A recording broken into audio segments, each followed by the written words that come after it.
Hello, class. So this is the first video on section 5.3. Now, if you remember the last video on section 5.2, there was this very long and kind of hard example where we had to calculate a definite integral, so the net area, by actually computing it with a definition, so that limit definition. You take an approximation with n subintervals, and you take the limit as the number of subintervals goes to infinity. If you saw that was very hard, in terms of there was a lot of computation to do, you had to write the inputs in terms of the indices of the sum, so really it's very hard.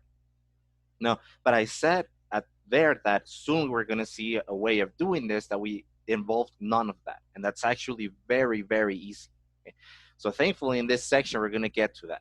So you'll see by the end of this section that calculating definite integrals when the function is continuous, remember that continuous is the same as integrable for us, then it's very easy to compute, and I'll show you how to do it, and you'll be able to compute definite integrals. Another way, calculate net area bounded by functions, and really just seconds, so depending on the difficulty of the problem. Okay, but before we do that, we're going to define this thing with them, which I'm going to call net area function. Right? So first of all, we're going to let f be a continuous function. Right? So remember, f means integrable. Okay? Now, and then we're going to fix a variable x greater than or equal to a. Right? Then the net area function for f with left endpoint a is given by this definition here. Right? A of x is going to be the definite integral from a to x of f of t dt. Now, first of all, I want to notice some things about this definition. You're going to see that there's it's not a function of x, so it's a function of t, right? So since it's a function of t, remember when we were talking about antiderivatives, when we define the indefinite integral, whatever your variable is in the function, you have to keep that the same when you write the dt, right? So in this case, it's f of t, so you want to write dt. If it were f of x, you write dx. Now, why do we write it as f of t instead of f of x? Well, the only reason why we do that is because we want to use the variable x for this endpoint here. Okay? Because if you notice, what is this definition saying? This definition is saying that fix your function f, fix the left endpoint of some interval, and what's going to be changing is the right endpoint of the interval. So what is this area function doing? It's calculating the net area bounded by f on the interval from a to x. Right? And again, the nice thing about this is that if we make the variable be the upper bound or the right endpoint of the interval, we can easily change that so that we can calculate different areas, different net areas. So for example, here I drew a picture. I drew just any function f of t, right? It's continuous, so I drew it without lifting up my pencil. I have the left endpoint a. So let me circle it here. I have the left endpoint a, and then I have the right endpoint x. Okay. So whatever x is, a of x is calculating this area in red, right? So just the net area bounded between a and x. Let's say we want to find the net area bounded between a and 5. So assume that a is less than 5. Well, if we wanted to do that, right, we would be looking for, let me use another color here. We'd be looking for this area here, and instead of the whole thing. And then what would that be? In terms of our definition, that would be a of 5. Why? Because this is, the lower bound stays the same. You change the upper bound, right? So you change the right endpoint of the interval. So this is how this is useful. Let's say that instead we want to find the net area bounded by f on the interval a to 6. What area is that? Well, we go all the way to 6, and we're looking for this whole area here. How do we calculate that in terms of our function, the area function?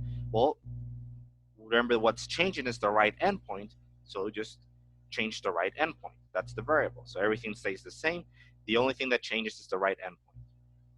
Everything else stays the same. So this is useful if you want to write, instead of wanting to write, or if you want to keep the net area write it in such a way that you just want to change what the right endpoint is of the interval where you're integrating over or finding the net area of, then you can just write it like this with this area function. Just use this definition here. So that's all it means. Right? We're just changing the right endpoint. That's all that's changing. So that's our variable. Okay. So hopefully by drawing this picture, you see that there's nothing crazy going on. We're just changing the right endpoint of our interval. So we're just changing the region of the region for which we're calculating the net area. That's all that's happening. Okay. So that's the first thing. We define this area function.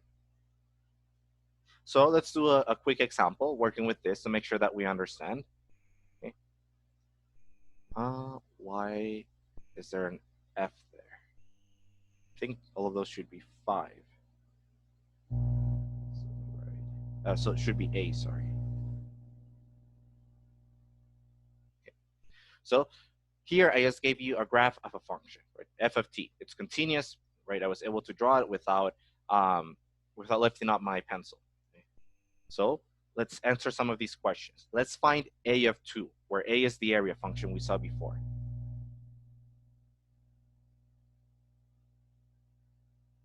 The area function, let's specify with left endpoint A, left endpoint being 0, meaning that we're always going to start the interval at 0. So what does this look like? Again, let's use the definition. The left endpoint I'm saying is going to be 0. The only thing that's changing is x. That's the right endpoint, and everything else also stays the same. It's always going to be f of t dt.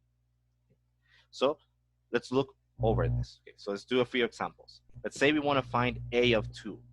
So find A of 2. By definition, look in the area function that I gave you. All that means is to replace x with the endpoint being 2. Okay, so we're going to want to calculate the definite integral from 0 to 2, or the net area from 0 to 2. So by definition, keep the left endpoint the same, change the right endpoint, and this is just f of t dt always. Okay, so let's look at our picture. The interval is going from 0 to 2. We want to calculate the net area there. Notice that here the graph is positive, right? So the net area is just the area, which is given here to be 8. So this is going to be 8. Okay. Now, let's do A of 5. So B is calculating A of 5. Again, this just means always keep the left endpoint the same. You switch the upper endpoint or the right endpoint. Everything else stays the same. So what is this going to be? So now we're going from x equals 0 to x equals 5. Okay. Now we have two regions there. We have part of the function that's above the x-axis and part that's below. Okay. So the part that's above in green, we know that area is 8. And what do we do with the part that's below? Remember, for net area, you're subtracting anything that's below the x-axis. Okay. So the area below the x-axis is 5. For definite integrals, you subtract them. Right? Whatever area is below the x-axis, it's negative. So it ends up being 3. Okay. Now let's do A of 8. So see A of 8. Again, all this means, leave the left endpoint the same on the interval. The only thing that's changing is the right endpoint. Right? The input of the area function is the right endpoint, always. Everything else stays the same. So now let's go to our picture. Now we're going from A equals 0, from x equals 0, or the left endpoint being 0, all the way to the right endpoint being 8. What's the area? The net area. Again, any area above the x-axis, you count it as positive. Any area below the x-axis, you count it as negative. So we have first that part in green, that's above the x-axis. We know that has area 8. We also have the part below the x-axis from on the interval 2 to 5. We know that area is 5. Since it's below the x-axis, it's negative, right? Meaning that you subtract it. And then finally, on the interval 5 to 8, that region is again below the x-axis because the function is negative. So that region has area 11, right? But since it's below the x-axis, you subtract it. So if you subtract all these things, I think you get negative 8. And it's as simple as that to work with the area function. Okay? It's as simple as that.